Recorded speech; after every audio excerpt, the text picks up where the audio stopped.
අද අපි රසට සොයා මීට් හදන්න තමයි මේ යන්නේ. ඉතින් ඔයාලට මෙන්න මේ දේවල් ටික ඕන වෙනවා. සොයා මීට් ඔයාලට කැමති ප්‍රමාණයක් ගන්න. ඒක ප්‍රශ්නයක් නැහැ. මේ විදිහට අරගෙන ඒකට උණු වතුර දාලා තඹ ගන්න ඕනේ. ඉතින් මම මේ අරගෙන තියෙන සොයා මීට් එක ටිකක් ලොකුයි. ඒ නිසා මම මේක පුංචි කෑලි වලට තඹ ගත්තට පස්සේ කඩා ගන්නවා. ඉතින් මෙන්න මේ විදිහට උණු වතුර දාලා මේක ටික වෙලාවක් තැම්බෙන්න තියන්න ඕනේ. ඉතින් මම මේ විදිහට උණු වතුර දාලා ඉතින් ඔයාලට ඕන නම් මේක ලුණු ටිකක් දාගන්න. දාලා මේක මම තැම්බෙන්න තියනවා. ඒ අතරේ සොයා මීට් ටික තැම්බෙනකම් මම අනිත් දේවල් ටික සූදානම් කරගන්නවා. ඉතින් මේ සොයා මීට් එක හදන්න අපිට මෙන්න මේ දේවල් ඕන වෙනවා.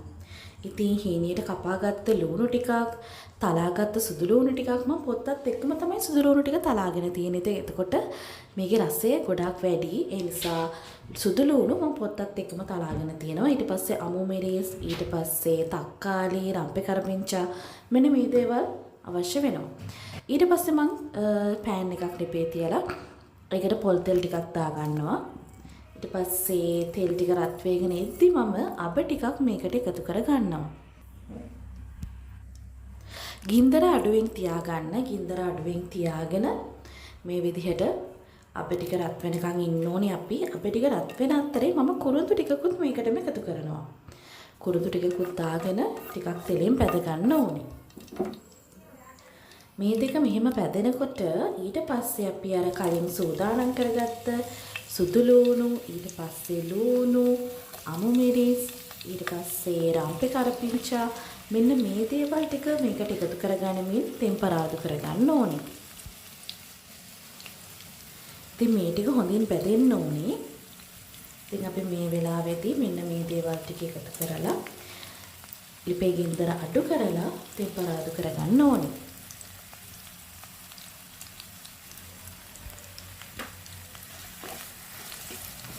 එහා මෙහා කරමින් හොඳින් බැද ගන්න ඕනේ මේ ටික. ඉතින් අපේ කරපිංචා ටිකක් වැඩිපුර ගන්න. එතකොට මේක තවත් රසවත්. ඉතින් ඔයාලට ලේසියෙන් මේ සොයා මීට් රෙසිපි එක හදා ගන්න පුළුවන්. මොකද සොයා මීට් උයලා කනවට වැඩිය මේ විදිහට හදාගත්තාම ඔයාලට වෙනසක් දැනේ. ඉතින් මෙන්න මේ විදිහට රන්වන් පාට වෙනකන් අපි මේ ටික බැද ගන්න ඕනේ. ගින්දර වැඩි කරගන්න එපා. ගින්දර අඩුවෙන් තියාගෙන මෙන්න මේ විදිහට මේ ටික බැද ගන්න ඕනේ. ඉතින් විනාඩි 5ක් 6ක් මම මේ විදිහට මේක ටෙම්පරාදු කරගන්නවා.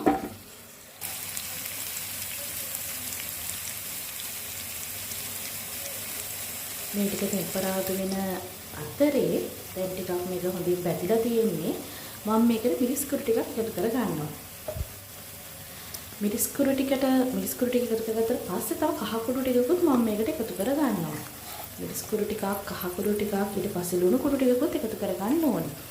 ඉතින් සෝයා මීට් එකකට ලුණු දාපු නිසා ඔයාලා බලලා ලුණු කොහොමද කියලා බලලා එකතු කරගන්න ඕනේ. ලුණු වැඩි කරගන්න එපා. ඊට පස්සේ මේ ටික හොඳට මිශ්‍ර කරගන්න ඕනේ. තෙල් එක්ක හොඳට මේ ටික මිශ්‍ර වෙන්න ඕනේ. ඊට පස්සේ ටික වෙලාවක් මේ ටික අපි අඩු ගින්දරේ තියාගන්නවා. හරි. ඔන්න මෙන්න මේ විදිහට තමයි ඊට පස්සේ තියෙන්නේ. අපි දැන් මේකට අර සෝයා මීට් අපි තඹ ගත්තානේ ඒ ටික පෙරලා වතුර පෙරලා මගේ සෝයා මීට් චුටක් තව චූටි කෑලි වලට කඩා ගන්නවා කියලා ඉතින් මම චූටි කෑලි වලට මෙතනදී කඩාගෙන තියෙනවා. මම කඩාගෙන ඒ ටික මේ විදිහට එකතු කරගත්තා. ඊට පස්සේ මේ ටික අපි අර හදාගත්ත මිශ්‍රණයත් එක්ක හොඳින් මිශ්‍ර වෙන්න ඕනේ.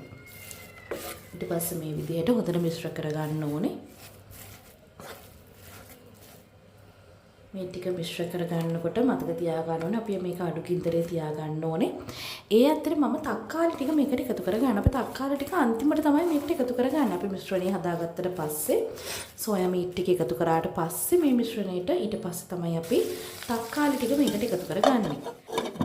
තක්කාලිත් එකතු කරලා මේක හොඳට මිශ්‍ර කරගත්තට පස්සේ අපි මේක වහලා හොඳින් උයා ගන්න ඕනේ. වහලා ටික වෙලාවක් උයා ගන්නවා. ඒ අතරේ මම කෑලි මිරිස් ටිකක් එකතු කර ගන්නවා. කෑලි මිරිස් ටිකක් එකතු කරගෙන මිශ්‍ර කර ගන්නවා. හොඳින් මිශ්‍ර කරගත්තට පස්සේ නැවතත් මේක පියනෙන් වහලා උයා ගන්න ඕනේ. සෝයා මීට් ටික හොඳට බැදෙන්න ඕනේ. එතකොට තමයි මේක තවත් රසවත් වෙන්නේ. ඉතින් මේ විදිහට අපි පියනෙන් වහලා අඩු ගින්දරේ විනාඩි 5ක් 6ක් තියාගන්න ඕනේ. ඉතින් මේ වෙලාවේදී බලලා ඔයාලට ලුණු මදි කියලා හිතනවා නම් තව ලුණු ටිකක් එකතු කරගන්න පුළුවන්. ඉතින් මට නම් ලුණු ඇති. ඒ නිසා මම ලුණු එකතු කරගන්න යන්නේ නැහැ. ඔයාලගේ රස අනුව ලුණු එකතු කරගන්න. මේ විදිහට තමයි සෝයා මීට් එක තියෙන්නේ. ඒක තව ටිකක් මේක කොහොමද බැලෙන්න වෙන්න ඕනේ. තාම මදි. ඉතින් ඒ නිසා මම තව ටිකක් මේක බෙදෙන්න කියන්නේ වහලා පියා ගන්නවා. ඉතින් මේ විදිහට තව විනාඩි දෙක තුනක් මම මේක මෙහෙමම අඩු ගින්දරේ තියා ගන්නවා. ඉතින් ඔයාලට මේකට සෝස් වගේ දෙයක් එකතු කරගන්න පුළුවන් නම් හරිම රසයි. ඉතින් මම සෝස් මේ වෙලාවෙදි එකතු කරගන්න යන්නේ නැහැ. ඉතින් ඔයාලා ළඟ තියෙනවා නම් ඔයාලට මේකට සෝස් එකතු කරගන්නත් පුළුවන්. ඉතින් මෙන්න මේ විදිහට තමයි අපේ සෝයා මීට් එක තියෙන්නේ. ඉතින් මේක හරිම රසයි. ඔයාලා අනිවාර්යයෙන්ම try කරලා බලන්න. ඉතින් අර හැමදාම උයලා කන සෝයා මීට් එකට වැඩිය චුට්ටක් වෙනස් මේක. හරිම රසයි. ඔයාලට මේකත් එක්ක විතරක් බත් කන්න පුළුවන්. ඉතින් හරිම රසයි. හදලා බලන්න අනිවාර්යයෙන්ම. වැඩි වෙලාවක් යන්නේ නැහැ. ඔයාලට විනාඩි 5කින් 6කින් වගේ මේක හදා ගන්න පුළුවන් ඉක්මනින්ම. ඉතින් හරිම රස රෙසිපි එකක්. අනිවාර්යයෙන්ම ඔයාලා මේක try කරලා බලන්න. ඉතින් මේ රෙසිපි එක බලලා channel එකටත් like එකක් දාන්න, subscribe කරන්න. ඔයාලත් මේ රෙසිපි එක හදලා comment එකකුත් තියන්න. හරි එහෙනම් අපි තවත් රස රෙසිපි එකකින් ආයෙ දවසක හම්බෙමු. ඔයාලා හැමෝටම සුබ දවසක්.